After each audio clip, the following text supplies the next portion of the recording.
Yaani hawa mbwa ndani ya mwezi mmoja tu wameua watoto wawili. Wa kwanza kabisa alianza kung'atwa ni mtoto wa kule ng'ambo ya pili kule ambao tunavuka mto tunapandisha juu. Mwanao anakufa. Wala tuseme anafariki, anakufa. Hujawahi kuona mtoto au binadamu aliyepata ugonjwa wa kichaa cha mbwa anavyokufa kwa shida? Mpaka anabweka. Yaani anabweka kama mbwa. Anabweka, unampa maji hivi hawezi kula, kunywa, chakula yanamwagika tu, maji, anatoa macho, anatetemeka, anabweka kama mbwa kabisa. Sasa issue kama hiyo hatuwezi kuivumilia. Sisi ni jamii moja. Tunafanya hiyo kwa mapenzi na kuboresha jamii yetu sote. Sisi wote tuna watoto, wote tuna ndugu. Wewe mtoto wako mamangu, wewe si unajua uchungu wa mtoto? Sasa mtoto wako ukiambiwa ameumwa na mbwa amekuja amekufa. Alafu watoto walivyo na siri. Kuna binti mmoja kule. Hawakumpeleka kupata chanjo. Amekufa. Ina maana yule binti aliumwa na mbwa afa akafanya siri. Akaficha. Sasa wamekuja kugundua tayari ameshaingia ugonjwa tayari, anatoa mate huyo, anatemeka, anabweka kabisa. Kaenda kwa hospitali anabweka. Kwa hiyo sasa tunafanya hivi kwa mapenzi mazuri kabisa. Kwenye underground ya nyumba yangu nayo Ndio. Sawa? Ndio. Na mkawazururisha kwa maana mmeelekeza wafunguliwe. Kwa hiyo sasa tunataka tuwasaidie ili kupata utaratibu. Hata kama wewe unamfunga, unasema unamfunga mbwa wako, sisi tunaamini vipi? Kwa sababu majirani wanasema mbwa wako unazurura. Jina langu naitwa Selemani Kataga, ni mkuu idara ya kilimo, mifugo na uvuvi manispaa ya Ubungo. Lakini ndio pia daktari wa mifugo manispaa ya Ubungo. Kwa jina naitwa Josephina Matias Mtei. Naishi Kibamba, mtaa Kibwegere. Ilikuwa siku ya Jumatatu. Niko na binti yangu, tumeenda kufunga kondoo hapo mtaa hapo mbele hapo. Sio mbali na hapa tunapoishi. Basi wakati namfunga kondoo, mbwa akawa ametoka kwenye kichaka. Alipotoka kwenye kichaka, mimi nikawa nimemuona yule mbwa. Nikamwambia binti yangu, njoo kwangu haraka mwanangu, mbwa huyu hapa anakuja. Mwanangu ile ananyanyuka, mbwa naye akamwahi kumng'ata hapa kwenye mkono. Nilipoona akamng'ata, sasa nikawa namfukuza. Nafanya kama kuinama kumfukuza, akaachana na mwanangu. Akarudi kwangu. Aliporudi kwangu kasimama hapo, mimi niko hapo na tumbo langu. Sasa nikawa napata ujasiri kuinama kuokota vitu kumrushia ndo mbwa kuondoka.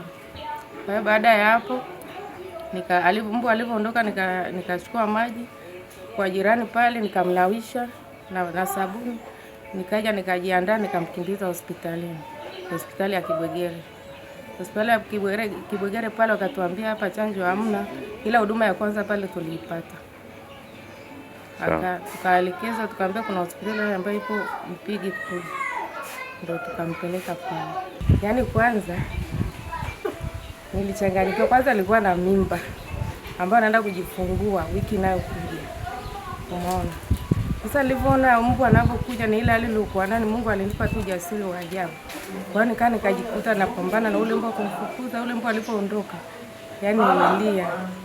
Yani sikuchanganyikiwa. Tupo katika kata ya Kibamba, mtaa wa Kibwegere.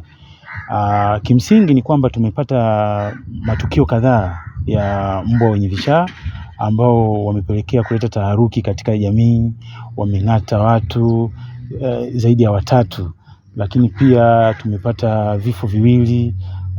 Sasa matukio haya yamekuwa yakitokea kwa sababu mbwa wengi wanazurura.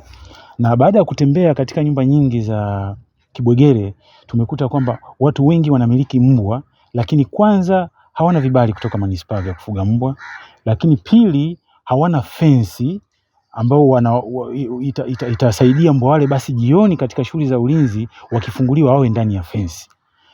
Mpaka sasa hivi tumezunguka katika nyumba nyingi katika kuhakikisha kwamba tunadhibiti mbwa hawa, na nadhani kuna wanaweza kuwa mbwa kama 10 mpaka sasa hivi kuanzia asubuhi.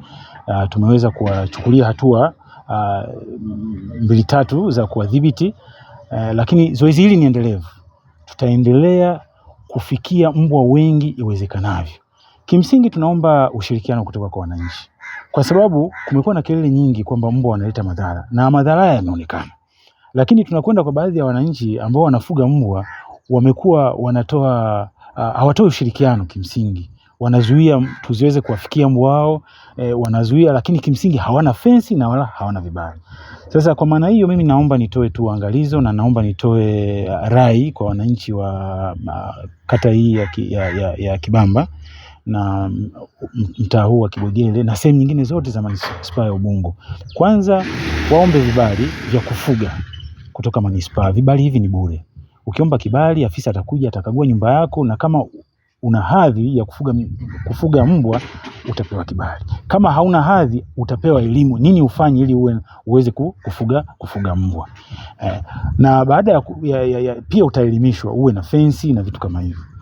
Sasa niwaombe tushirikiane. Zoezi hili ni endelevu, tushirikiane ili kuikinga jamii yetu.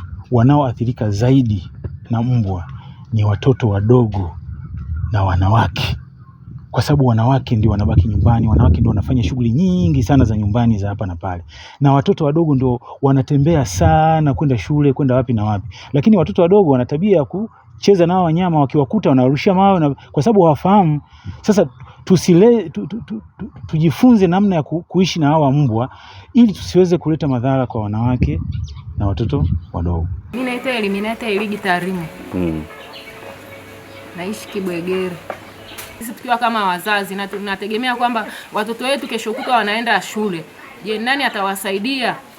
Majina naitwa Pendo Leonishio, ni mkazi wa Kibwegele, maeneo ya Mbongoni. Kuhusu swala la mbwa, kwa kweli kwanza limetuletea maafa makubwa sana. Hata mbwa wao wenyewe ambao wanajua kabisa wameshindwa kuwafuga na wana uwezo wa kuwafungia, basi watoe ushirikiano ili waweze kuuliwa, kwa sababu changamoto ya mbwa ni wengi na hatujui wao mbwa wanatokea pia, lakini hao kwetu wanaosagaa. Tunashukuru kwa zoezi hilo walilofanya, ili tunajua kidogo hii zoezi litakuwa limetusaidia ili tuweze kuishi kwa amani na watoto wetu pia waweze kuweza kufanya majukumu yao ya kawaida, kwa sababu kama sasa hivi wamefunga shule, watoto wengi sana mtaani.